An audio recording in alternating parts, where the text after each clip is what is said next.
হঠাৎ করে আপনার ভারতের থেকে সেনাপ্রধান নতুন জেনারেল উপেন্দ্র দ্বিবেদী উনি কিন্তু একটা হুঁশিয়ারি উচ্চারণ করেছেন যে বিশ্বের মানচিত্র থেকে পাকিস্তানকে মুছে ফেলার হুঁশিয়ারি ভারতের। এই সময় হঠাৎ করে এই কথাগুলা এই সময় না, গত কয়েকদিন যাবত যে আপনার ওদের যে পাকিস্তান এবং ভারতের যে সংঘাতটা হয়েছিল গত বছর, পেহেলগামের, তো সেইটারই আসলে ধারাবাহিকতা চলছে। মানে ওইটা দিবস গেল ওই হামলার, সম্ভবত 7 তারিখ না 8 তারিখ। তো সেইখানে পাকিস্তানের পক্ষ থেকে তারা বেশি উচ্চবাচ্য করে না, কারণ ওইটা তো জিতছেই। আর ইন্ডিয়ানরা সমান এটা প্রচার করতেছিল, আমরা পাকিস্তানকে এমন শিক্ষা দিচ্ছি, ভবিষ্যতে শিক্ষা দেবো। ওই ধারাবাহিকতাই তাদের যে সরকারি পক্ষ থেকে, সেনাবাহিনী তো অবশ্যই সরকারি একটা, এবং আপনি খেয়াল করবেন যে তারা বলতেছে যে সন্ত্রাসীদের আশ্রয় দেয়া এবং ভারতের বিরুদ্ধে শত্রু ভাবপূর্ণ তৎপরতা চালানো না বন্ধ না হলে ভবিষ্যতে বিশ্বের মানচিত্র থেকে পাকিস্তানকে মুছে ফেলবে। এটা আজকে মানে শনিবার নয়াদিল্লির মানেকশ সেন্টারে আয়োজিত এক অনুষ্ঠানে এইসব হুঁশিয়ারি উচ্চারণ করেন সেনাপ্রধান উপেন্দ্র ত্রিবেদী। এইটা ইউনিফর্ম আনভেইলড নামক একটি প্ল্যাটফর্ম আর কি, তারা এই সেনা সংবাদ শীর্ষক এই ইন্টারেক্টিভ অধিবেশন, মানে একটা আলোচনা মতামত বিনিময় আর কি, সেই অধিবেশন চলাকালে ইসলামাবাদের উদ্দেশ্যে এইসব কথা বলেন।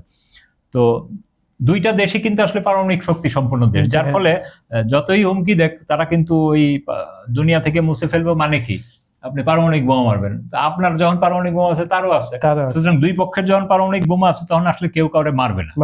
এইটা এক ধরনের হুমকি ধমকির মধ্যে থাকবে। তো ভারত পাকিস্তানের এটা চিরাচরিত। আমরা 1947 সাল থেকে ইতিহাসে যদি তাকাই, 71, তারপরে 71 থেকে আবার এখন 2026, এই সময় প্রচুর তাদের মধ্যে অনেক যুদ্ধ হয়েছে, সীমান্ত সংঘাত তো হরদম হচ্ছে।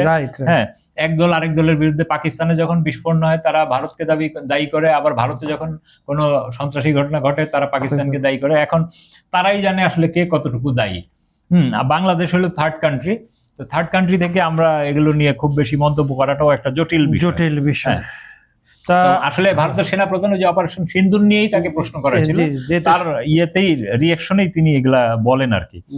আপনি আরেকটা জিনিস খেয়াল করবেন যে বিনা সিকরি ঢাকায় ভারতীয় রাষ্ট্রদূত ছিল।